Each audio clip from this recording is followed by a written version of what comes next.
I'm Kristen, reporting live from JKP News. Today we have a special edition on the Olympic luge competition. Today we're going to give you an inside look at the luge and the athletes behind it. So we will start off by sending it to our reporter, Nathan Palm, in the field as he visits the luge track. Hey Kristen, I'm in front of the Olympic luge track here in Vancouver, and the competition's about to start soon. For those of you who don't know much about luge, it's a sport where you sit on a contraption and you go through ice tunnels at high speeds. There's walls on either side of you and you can reach up to 90 miles per hour. And it's a men's or women's sport, and it's also singles or doubles. And basically, you start on top here. This is the starting point. And before you start off, you get in position, and you thrust a couple times, and then you do a few hand taps to get yourself moving faster. And then you gain speed as you move down, and you keep picking up speed, and you use your feet to navigate where you're going. Basically, you try to avoid the walls and get as much speed as possible to beat the competition. It sounds like the athletes have their work cut out for them. Well, today we got a chance to put a helmet cam on one of the athletes while they were taking a few practice runs. Let's take a look.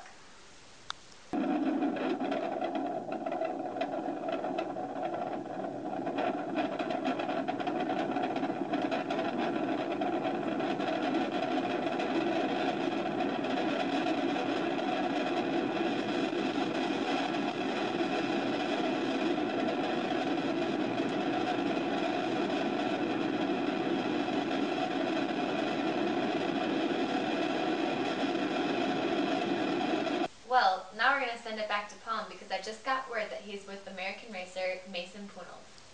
I'm outside the luge track here with American luger Mason, and he's heavily favored coming into this race. So how does that affect you?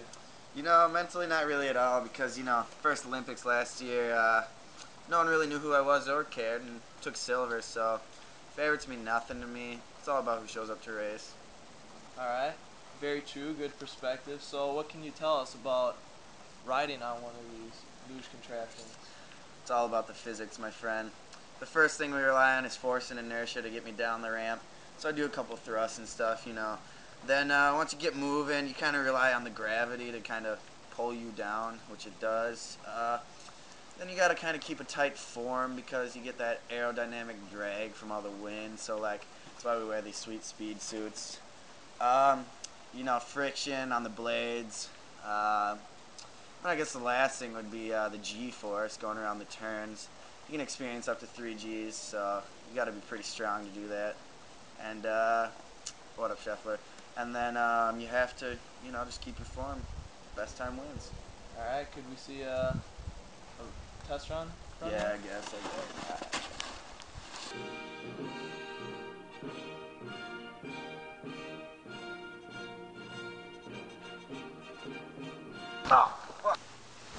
Alright, so we're back here and we have the physics expert Michelle, and we're going to go deeper into the physics that Mason was talking about with the luge. So, first off, there's force and inertia. Now force is basically something exerted on another object. So you want the force to overcome the inertia.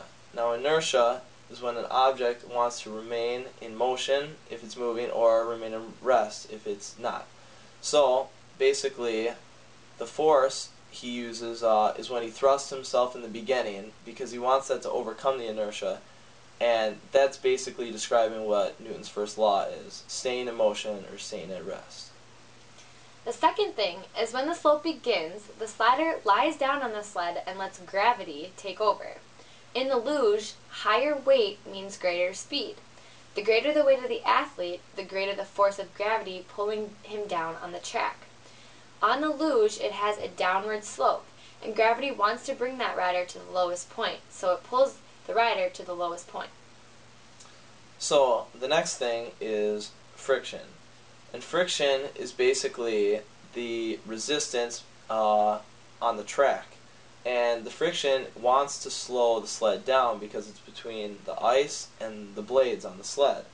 So to reduce this friction, they wax their sleds before each race with certain substances so that they can move smoother to reduce the friction.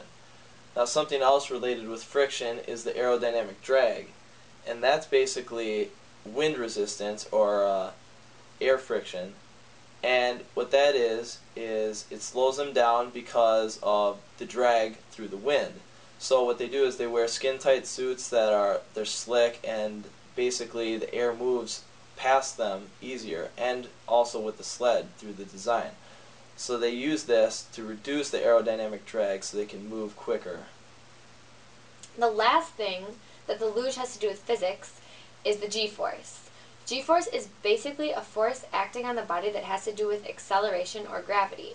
When going around turns, the g-force increases. Acceleration and deceleration throughout the luge course puts an average force of up to 3 Gs on the rider. Mason weighs about 156 pounds, so when he experiences 3 Gs of force, he feels about 468 pounds of force. So, that's about all for the physics of the luge. We'll send it back to Kristen in the studio. Thanks for tuning in to our special edition on the Olympic Luge on JKP News. Be sure to tune in tomorrow as Nathan Rosie Palms visits the bludger beating contest.